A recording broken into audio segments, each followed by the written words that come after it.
This looks like the craziest sci-fi horror fiction. I mean, horror, paranormal lighting in the world. Okay. Usually, I record these in the morning, which is why you see me in yoga clothes. It's usually right after libation, yoga, meditation, walking, whatever it is. And so I am recording it in the morning. I started a little earlier today because in this wonderful country I'm in, we play with time. Like it's possible to do that. But because everything has sprung forward now, the sun doesn't spring forward. So starting my day earlier means starting my day in the dark um, until what we have manufactured aligns with what is natural. All right. So so I'm sitting here on a day where usually there's lots of sun coming in through the window, but as our springtime has begun with 80-degree days, like people are out here with Slurpees and shorts and all kinds of things. The parks are full. I took my son the other day. I was like, Lord, it's March. It's March, and we are in this park. Okay, I know YouTube is timeless, so who knows when you'll see this. But today it is decidedly darker, like dark, like there's ash in the sky. The weather went from 80 or 70 yesterday that it's going to drop to about 30 something today. So we have gone from summer smack into winter. And I know that there's global warming, there's all the things, and there's also the calibration during the equinox seasons of like it's cold, it's warm, it's cold, it's warm. Okay, we're going toward warm. It's warm, it's cold, it's warm, it's cold. We're going toward cold. Uh, there's a balancing that happens. And so even in the consideration of returning to my childhood knowing and nature and being connected, there are a couple things that I share this to encourage you that your childhood knowing is your knowing. Um, so many of these other videos that I've posted speak to your internal knowing. They speak to how close we are as children to the realm of the ancestors, how close we are to that place of just being part of the all, and that we come here unencumbered. We come here without uh, anything saying to us that we are not still connected to that mainframe, that we don't still have that intuition and knowing. So your childhood knowing is the most pure thing that you can have. And so even as I speak to nature for mine, and I know that for most, if not all children, there is a large component of nature in your initial knowing. Um, I want to encourage you to return to your initial knowing. I want to encourage you to um, cast off all the things that are not helpful to you, the things that are other people's expectations, the things that are, that's the biggest thing, other people's expectations that you may have internalized that were not your goals in the first place, that don't feel good to you in the first place. And then the second thing today is just to share on the fact that nature's always right. Our ancestors are right. Nature is always right. Um, when COVID happened, we were seeing stories around the world of animals coming out more, being more present because we as humans weren't on the road, we weren't making as much noise. Some of them were overblown, some stories were AI generated, but in general, if you looked in your own yard, in the own space around you, um, animals are having a great time. There's a woodpecker that I've mentioned before, a pileated woodpecker. We have about three different woodpeckers in our backyard. I don't know if anybody but me and the family is looking at them. Maybe the children, because I call it to their attention. But there's a woodpecker who would fit in my hand, about like this. There's one that is either, I can't decide if they're the same size or one's smaller, but they all peck the wood. They all have markings like a woodpecker, but that pileated woodpecker is majestic. Very, very big comb on the head. The sounds that this woodpecker makes sounds tropical.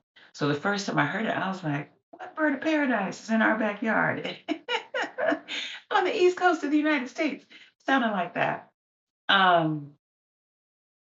but it's marvelous. And so even today, as the calibration of the seasons is happening, my daughter said yesterday, I'm ready to get some things into the garden. But we usually wait until the first week of April because this is what is happening during this season. There's the back and forth, there's the cold and the hot, there's the rain. It is supposed to rain today and then snow and then come to like some even springtime temperatures and then shoot back up again, until we end up in summer. Um, yesterday, yesterday, my son said to me, "What is it out here that smells like trash?" So we have these trees out front, and I can't remember the name of the trees. There's pear in the name, but what they breed is not an edible pear. So when we first moved into this house, we had one of those trees in the front yard. It's pretty for landscaping and it works for um, subdivisions because, and aside, subdivisions don't put the natural food that happens uh, in the yards around the homes. Another aside is when you travel outside of the United States, the trees that are naturally occurring stay outside of the home. So you can end up with mango trees and cassava roots and palm. Like you can end up with things that will feed your family. I remember the first trip I took to Kemet, Egypt, and seeing the olives hanging in the tree. And I was like, oh my God, the food is just there. So in a place that is built for scarcity to drive up capitalism and consumerism, you don't let the foods that breed in your neighborhood be there, or there'd be apple trees in my yard and pear trees. So part of the reason for that it is capitalism and consumerism is probably the larger reason. The reason people write down is that it's too much trouble to clean up the fruit that is born of having male and female trees in the neighborhood. So overarchingly, our trees are male, which is also what you see in the pollen when the trees decide to shoot their sperm everywhere and people with allergies are having problems is because they have decided purposely to take things out of balance. There's no male and female. It's just overarchingly male to avoid the fruit, the cleanup, and the lack of dependency on the store. If there's apple trees and pear trees everywhere, we would share them and we would not need to run to the store to get them. There are a lot of things that are bred locally in this area. Okay, so those are my two asides. Back to this breed of pear tree that I don't know what it is. There was one in our yard when we first moved here, and it was dying. It was rotting, so it fell out of the. It fell. It fell over, and we pulled it out of the ground. So for me, I was like, we need another tree. So during following one of our homeschool days, I went to a grocery store with a sister friend of mine, and I bought a little pear tree that is now a big pear tree that does create pear that we can eat out in front of the house. And the questions that I got about it, I remember my mother said, "What would you do if someone walked in your yard and took a pear?" I was like, "Then they took a pear. Maybe they needed a pear." It'd be really weird to be standing in front of my house just harvesting all the pears from my tree. That'd be nuts. But if you walked past my yard and saw a pear and took a pear, maybe you needed the pear. Uh, the other things that have harvested the pears, deer. We've seen deer come into the front yard and harvest the pears. Okay. So all those things. Other countries, there's ample food. You don't have to live in scarcity. Coming back this way, the whatever brand of pear tree this is, not edible pears, that fell out, and then I bought a edible pear tree, and I didn't know that was the name of that tree when it died. But recently, like last year, I learned that these trees out in front of the house that are called pear trees but do not make edible pears, whatever brand they are, I'll figure it out and I'll put it in the description. They have these beautiful white blooming flowers that happen in the spring. So they look very good in a community. I'm coming, I'm coming to it. They look very good in a community, but they don't serve a purpose except their own. They're pretty. So for the landscapers and the people who are organizing, it looks really nice to have these trees. They smell like trash. They smell like trash and decay. And so more than one of my children have been like, ew, mommy, what is that stink? They smell like trash, decay, or on a nice day, they smell like mushrooms. So that's what my son asked me. What smells like mushrooms out here? These trees. But the trees smell like mushrooms because what helps to pollinate them are the things that like decay. Flies. Flies help these trees to pollinate. So whatever fruit it is that they make and whatever animal or whatever it is that feeds off of that, they need to smell like something rotting in order to pull to them what is necessary to help them move along. Okay. Okay. All of that. So this is not what I came here today to do, but I'm trying to learn from my daughter on CapCut. So maybe I can do the other one and then get that up too. Um, all of those things say a lot to me. My affinity for nature as a child and being able to return to it as not even return to it, but be able to embrace it more fully because it never left. Um, as a young adult, an adult, and now on my way to being an elder. Um, my affinity for nature makes me pay attention in curiosity and wonder. So there's about 5 to 6 lessons in all that I just shared with you. There's a story about Nalo Hopkinson in Skinfolk, and I'm not going to remember the name, but I will try to remember to put it in the comments. And there's an older gentleman who receives food from a food bank, and what he's receiving, the young woman who is delivering him the food says he can't survive on this, but what he has figured out is how to survive on the food that is around him, that in his consumer capitalist society is put there for ornamentation. Is that what I want? Yeah, ornamentation. It's not put there to feed anybody. It's not put there to take care of anyone, but he has figured out that this ornamental cabbage that's over here near the bank, it fries up like cabbage. I'm gonna eat it. That these, whatever these crab apples, they cook down like apples. I'm gonna eat it. And I think about that story when I think about I just had the opportunity to be in Ghana, and the family that blessed me to stay with them has a very big mango tree out front, and it makes more mangoes than they can eat.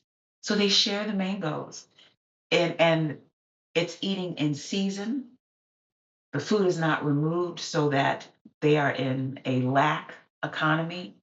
So when the rainy season begins, which is going to come soon, in the next few months, that mango tree will be fertile and fecund and abundant, and it will follow what it is called to do. It will bless the family, it will bless the animals, it will bless their dog, it will bless their neighbors, because they are not in a place where nature has been manipulated so that it cannot carry out its purpose. That's number one. And when it does carry out its purpose, it is a blessing. It makes me very aware of where I live, where eating out of season is harmful to your body. And we all do it because I love overnight oats with blueberries in them, and I'll eat it all year. But if I was eating with the seasons, I wouldn't have access to blueberries in the fall and winter months. Maybe not even part of the spring. The berries here on the eastern coast of the US show up late spring through the summer and not through the whole summer. So it's a very abbreviated time that they show up, which also calls for appreciation. It calls for paying attention to time. It calls for being in tune with the time and what is around you. So when you live in a place where there has not been forced scarcity, you eat in rhythm. When we eat in rhythm, we are nature. We are connected to what is in nature. I don't know if you've noticed, but the things that some of the berries and summer fruits do for you is a little different than what some of the fall fruits do for you, do for me. The fall and the winter are cleansing months. A lot of the fruits and vegetables we would eat there are very big cleansers. They are, and I mean cleansers like get it out. Get whatever's in you so it can get on out. So when we eat in season, we are actually moving in rhythm. Our bodies are getting what they need. It's getting what we crave and desire. It is really getting dark outside, and I'm really feeling like I'm in the Blair Witch Project. Um, but or the Matrix or something really bananas. Uh, so that's another thing. And the third thing is looking at what happens when nature is manipulated, and even the lessons it gives under that. So it usually takes male and female trees, not usually. Some breed of trees need a male and a female tree to create what they need. Like there's plum trees that need a male and a female. There are cherry trees that need a male and a female. And as I've shared before, when people do city planning, and all of their infinite is not wisdom, greed, they don't put male and female trees in the communities. They say it's because of the fruit, and they don't want to clean up the fruit that comes from the female trees. Um, but it's also so they'll run to the grocery store. So if you left these trees to do what they naturally do, you would have you'd have an abundance of fruit, all this pollen that gets sprayed everywhere, where my poor child who's allergic to it can barely breathe because it's spawning time.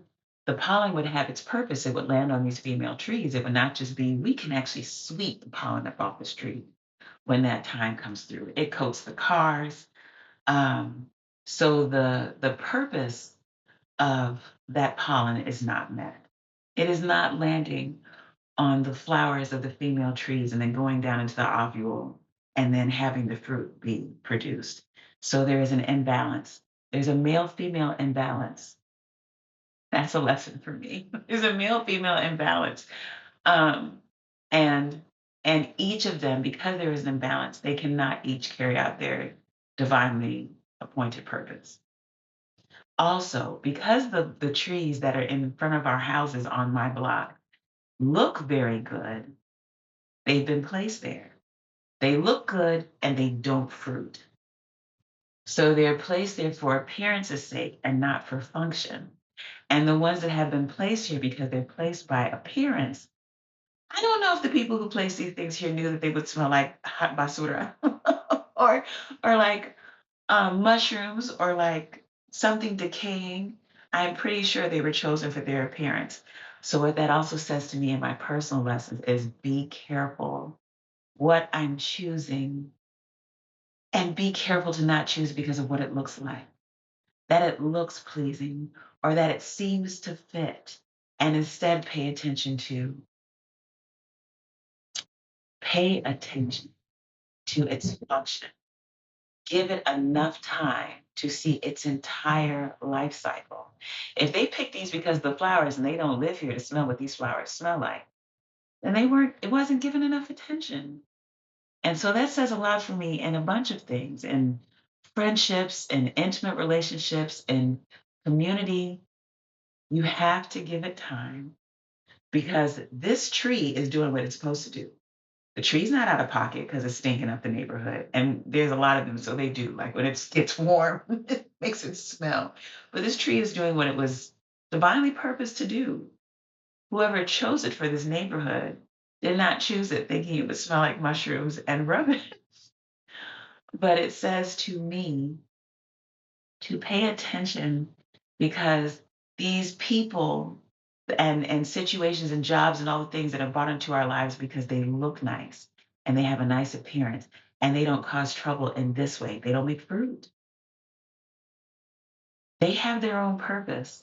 So this one's purpose is to attract flies. It's to smell like mushrooms and trash to attract flies because the flies help it develop, help it mature. Flies don't chase. Well, they do. Flies do chase carrion.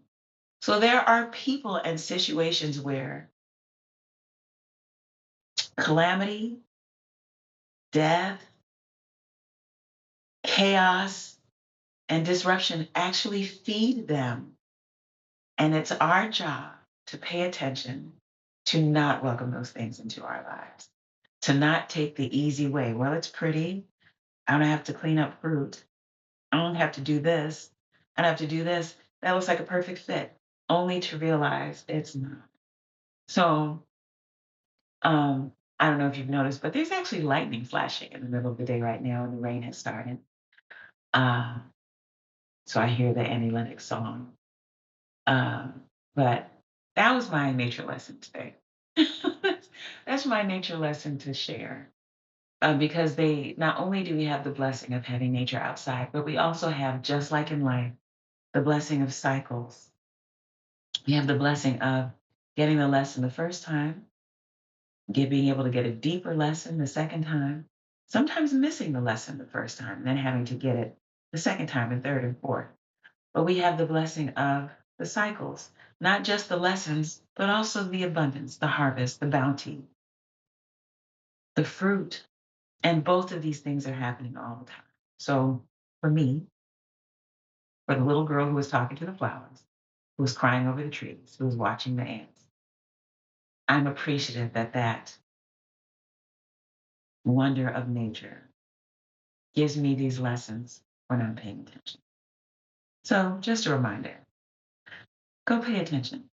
This is Reverend Okomfo Walimu Yogi, Sister Mama Adia. I'm going to spend the rest of this day watching this rain turn into snow, effectively getting rid of the summer that was teasing us and landing us firmly into spring. Have a wonderful day. I'll see you soon. Peace.